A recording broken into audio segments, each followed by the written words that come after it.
Update po muna tayo dun sa low pressure area na binabantayan natin sa loob ng ating area of responsibility. Kagabi nga ng alas 8 ay tuluyan na po itong nalusaw, ngunit ito na nga pong easterlies o yung hangin galit sa karagatang Pasipiko ang nakakaapekto sa buong bansa. Maaari pa rin po itong magdala ng mga pag-ulan at mga kaulapan dito sa malaking bahagi ng Mindanao maging sa may Palawan ngayong araw.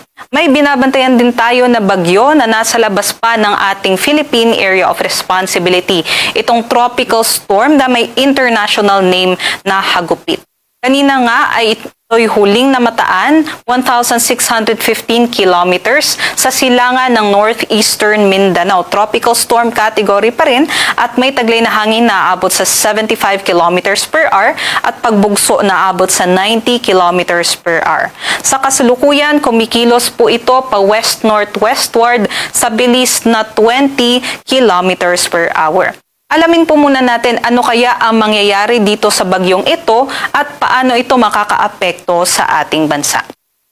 Base po sa ating latest forecast track and intensity, itong bagyo na nasa labas ng PAR ay mapapanatili ang kanyang west-northwestward movement. At pinakamataas po na kategory nitong bagyo ay hanggang tropical storm category lamang.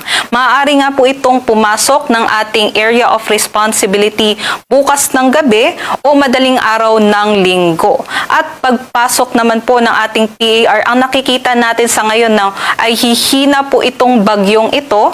Tatawagin po natin sa local name na Kaloy.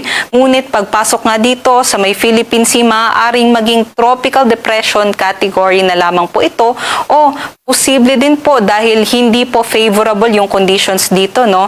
Maaaring maging low pressure area na lamang po ito.